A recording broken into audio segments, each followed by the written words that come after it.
كيعجبني نشبه ديك العلاقه ديال الانجذاب اللي كتوقع ما بين المراه والراجل بحال ديك علاقه الانجذاب اللي كتوقع ما بين واحد النوع ديال الحشرات اللي كيعيشوا في الطبيعه وكيعجبهم دائما يتبعوا شي حاجه اللي فيها الضوء. حشرات اللي دائما الا لقاو شي مصدر ديال الضوء كيبقاو كيدوروا عليه وكيبقاو تابعينه وكيقلبوا عليه، سواء كان الضوء اللي جاي من القمر بالليل ولا الضوء ديال شي بوله شاعله في الشارع او لا اي مصدر ديال الضوء كيف ما كان. كيفاش اغلبيه الرجال كينجذبوا للعيالات بنفس الطريقه اللي كينجذبوا بها بعض انواع الحشرات اللي كتنجذب لاي حاجه كتبان مضويه في الليل، بحال الضوء ديال القمر ولا شي مصدر ديال الضوء الصناعي بحال شي بوله شاعله ولا الى اخره. ولكن شي مرات هاد الحشرات كيتغالط ليهم الضوء اللي كيعتقدوا انه جاي من القمر بالليل او لا من شي بوطو ديال الضوء شاعل بالليل مع الضوء اللي يقدر يكون المصدر ديالو هو شي عافيه شاعله. فبالتالي هاد الحشره كتقرب بزاف، كيف ما مولفه تقرب من شي بوله او لا تقرب من الضوء اللي جاي من القمر، فكتلقى راسها في الاخر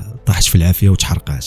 وهكا كتكون النهايه ديال ديك الحشره اللي بقات تابعه داك الضوء اللي كان كيسحب لها من بعيد انه غير ضوء عادي، ولكن في الاخر لقات انه ماشي ضوء عادي، هذيك غير عافيه شاعله. نفس الحاجه اللي يمكن كتوقع لينا حنا الرجال مع العيالات. شحال من مره كنتلاقاو شي مرا وكيسحب لينا اننا صافي تلاقينا ديك المره اللي ما غتعاودش، ديك المره اللي ما كاينش اختها في العالم، واننا لقينا البلاصه اللي غنعيشوا فيها السعاده والراحه والسلام. ولكن ما كنكونوش عارفين باللي يمكن لقينا البلاصه اللي غتدمر فيها الحياه ديالنا كيف ما وقع لهذيك الحشره. فصديقي الرجل باش ما يوقعش لك كيف ما كيوقع الحشره اللي كيعجبها الضوء وكتبقى تابعه غير الضوء حتى كتلقى راسها في شي حاجه اخرى اللي اصلا هي ماشي ضوء. فاذا كنتي غتقرب من شي مرا فحاول دائما تبقى عقلاني واسمح لراسك باش تعيش تجربه معها في نفس الوقت، ولكن ما تقربش منها بزاف لدرجه انك تسمح في العقلانيه ديالك وتسمح في راسك وفي الهويه ديالك وشكون انت. حاول ما تضيعش في العلاقه اللي دخلتي فيها بمجرد انك توصل لهذه المرحله اللي غدا تحس براسك كتدخل في الاطار الانثوي ديال المراه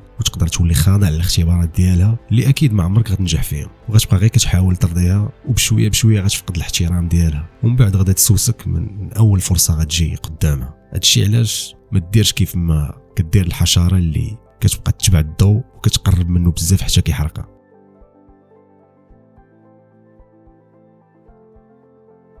السلام عليكم، عندي لك طلب صغير في الاخر ديال هذا الفيديو، طلب ماشي امر. الا قدرتي انك تعاوني غادي دير جوج ديال الحوايج، انك دير اعجاب للفيديو وانك تشاركه مع صحابك وتشترك في القناه ديالي. طبيعه الحال الا عجبك هذا الشيء اللي كندير مرحبا بكم في التعليقات، كنرحب بالتعليقات بجميع الانواع ديالها، سواء اللي متفقه معايا او لا ضدي، وحتى اللي كتسبني ما عنديش فيها مشكل، بحال اللي كتقول لي هضره زوينه مرحبا بك وشكرا، كنتمنى تعاوني.